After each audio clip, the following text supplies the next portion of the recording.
Please describe in detail what modern sustainability looks like and how we should approach it.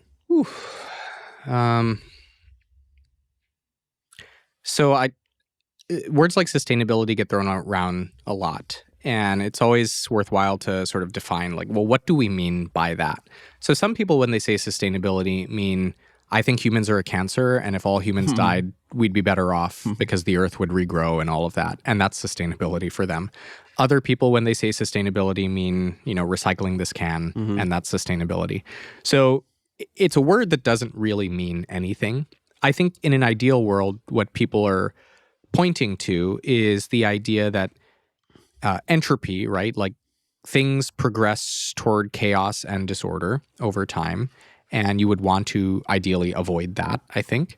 That's sustainable, right? If maintaining this building so it doesn't fall apart is sustainable. Two, it means not destroying the environment. So obviously pollution for the ocean. If you kill a reef, it's really hard to regrow a reef. If you clear cut a forest, it's really hard to regrow a forest. Avoiding the destruction of the environment, I think that's a good thing. For Hawaii, though, the sustainability is often, I think, framed in the language of people, right? So for Native Hawaiians, for local families that are struggling to be here, sustainability is, can I afford to stay here? Can my children afford to stay here? Can I afford to put food on the table or gas in the car or pay for this medical bill? And those are the struggles that people are facing every day in sustainability. The problem, of course, is when we talk about sustainability, let's say somebody talks about environmental sustainability, they're like, save the sea turtles, save the reef. The guy who's trying to save money to buy eggs, right, or save money to pay this medical bill so the debt collectors will stop calling him, usually doesn't care about the reef or doesn't care about recycling this can. And oftentimes, I think advocates, and I was one, right? Let's say an environmental advocate would look down at that person and say, oh, you don't care about the environment. And it's like, well, I do care about the environment, but I have to care about other things first, right? So to answer Brad's question, for me, it's like, let's put first things first when we talk about sustainability.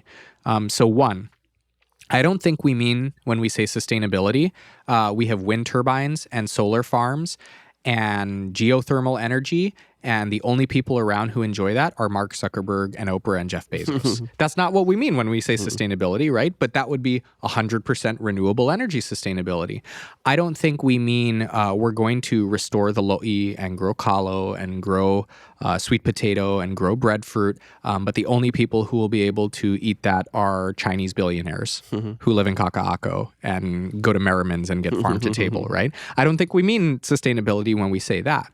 So I would put first, before we talk about environmental sustainability, how do we make sure that people who grow up here and love Hawaii and care about it can actually afford to stay here?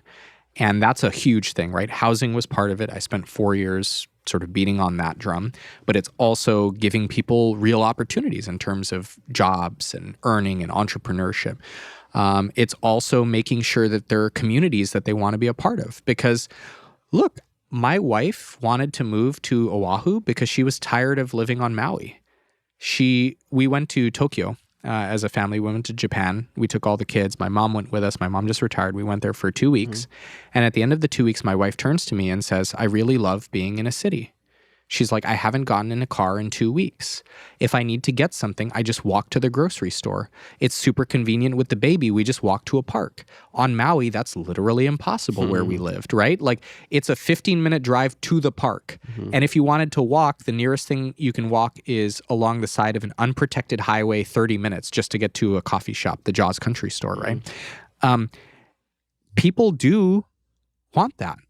Not everyone. The kid on the plane who said that Honolulu was a concrete jungle and they live like rats down there probably doesn't want to live in Kaka'ako, and that's okay. But I know at least one person from Maui who did want to live in Kaka'ako, my wife. I lived in Nu'uanu. I lived in a 4-story walk-up. I like living in a bigger building now. It's great. I love being able to walk around. So part of sustainability is fixing the economic issues, fixing the environmental issues. But culturally, you want to create a culture where people feel like they have a future here. And one of my biggest fears is for more entrepreneurial, ambitious people, the sentiment I hear from people is, I don't feel like Hawaii is for me, right? Because if I join a business, they don't really want to change. They don't really want to innovate. They don't want to use AI, right? Like, why wouldn't I go somewhere where I'm more appreciated, where I'm more encouraged? And my greatest fear is you take all of those people who do have talent, who do have energy that could contribute to making Hawaii better. You hollow out Hawaii, they leave. And then we have these huge problems that we need to solve. And all of the people who could have helped solve those problems are gone. And the only people here are retired Chinese billionaires or Zuckerberg or Oprah or Bezos. And they're all good and they have renewable energy and they're eating kalo chips. And there are lots of poor people struggling with housing, with homelessness, with crime, with all of these issues. So sustainability, that's the whole answer. That was a very good answer. You are very smart. If there was a zombie apocalypse, I will still have you on my team. Thank you. Because Thank we you. need I need brains. somebody. We need brains like that. I also gotta say I'll have a farmer on or a gardener or something like that, because people are gonna hear the plumber, electrician, whatever I said, and they're gonna be like, oh, what about farmers? So Yeah, I said farmers. That's you nailed it with that answer. Definitely gonna have to share that one on social media so that people can really think about that one. That was good.